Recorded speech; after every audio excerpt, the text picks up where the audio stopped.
Հունվարի 30-ին տեղի ունեցավ Հայաստանի Հանրապետության ոստիկանության կոլեգիայի նիստ, որի ընթացքում ամփոփվեցին ոստիկանության ծառայությունների և տարածքային մարմինների 2020 թվականի օպերատիվ ծառայողական գործունեության արդյունքները։ Նիստը վարում էր ոստիկանության պետ Վահե Ղազարյանը։ Մասնակցում էին ոստիկանության կոլեգիայի անդամներ, կենտրոնական ապարատի մարզային և տարածքային ստորաբաժանումների ղեկավարներ։ Կոլեգիայի նիստի սկզբում մասնակիցները 1 րոպե լռությամբ հարգեցին 2020 թվականի սեպտեմբեր-նոյեմբեր ամիսների մարտական գործողությունների ընթացքում և ծառայողական պարտականությունները կատարելիս զոհված գործընկերների հիշատակը։ Իր ներածական խոսքում ոստիկանության պետ Վահե Ղազարյանը նշեց, որ մշտապես ուշադրության կենտրոնում պետք է լինեն մարտական գործողությունների ընթացքում զոհված ոստիկանների ընտանիքների ու վիրավորված ոստիկանների խնդիրները, որոնց պետք է տրվեն լուծումներ։ Նա նաև շնորհակալություն հայտնեց ծանր ու լարված ժամանակահատվածում ոստիկանության, մասնավորապես ոստիկանության զորքերի ու պարեկապահակետային ծառայության գնդի ծառայողներին, բարեխիղճ աշխատանքի ու բարձր պատասխանատվության համար։ 2020 թվականի օպերատիվ ծառայողական գործունեության հաշվետու զեկույցով հանդես եկավ ոստիկանության պետի առաջին տեղակալ Արամ Հովհաննիսյանը։ Նշվեց, որ չնայած համավարակով ու ռազմական դրությամբ պայմանավորված ողջ համակարգի գերծանրաբեռնված օրակարգին, ոստիկանությունը կատարել է իր առջև դրված խնդիրները, ձեռնարկված միջոցառումների շնորհիվ վերահսկվել է օպերատիվ իրավիճակը, պահպանվել է հասարակական կայուն կարգն ու անվտանգությունը։ Մասնավորապես հաշվետու շրջանում հանրապետությունում արձանագրված հանցագործությունների ընդհանուր թվականակը նվազել է 1,4%-ով։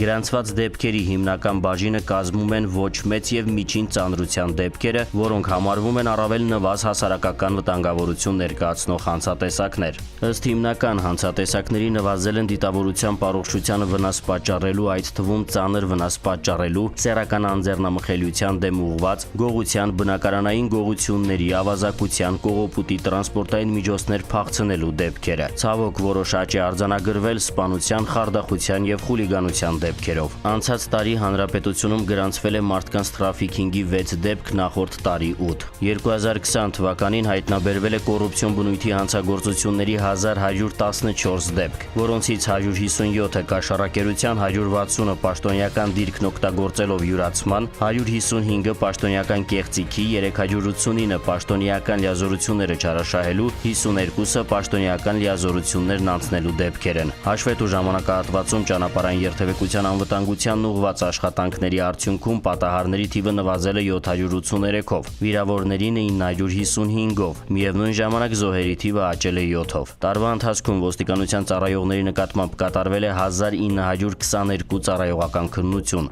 Արդյունքում կարգապահական տույժի է ենթարկվել 844 ծառայող։ Հաշվետու զեկույցին հաջորդեց բարձրացված հարցերի առարկայական քննարկում, որի ընթացքում իրենց համակարգում ոլորտների վերաբերյալ ելույթներով ու հարցադրումներով հանդես եկան ոստիկանության պետի տեղակալները։ Ելույթների ընթացքում բարձրացված հարցերին պարզաբանումներ տրվեցին համապատասխան ծառայությունների ու ստորաբաժանումների ղեկավարները։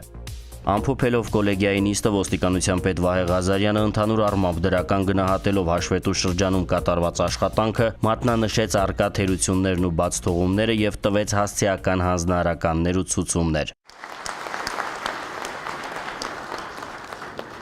Կոլեգիայի նիստի ավարտին պարգևատրվեցին ոստիկանության հատուկ հանձնաժողովի որոշումով 2020 թվականի օպերատիվ ծառայողական գործունեության մեջ լավագույնը ճանաչված ոստիկանության Երևան քաղաքի վարչության, Շենգավիթի և Արարատի մարզային վարչության Արտաշատի բաժինները։ Լավագույնի կոչման ու պարգևների արժանացան նաև համակարգի տարբեր ստորաբաժանումների ծառայողներ։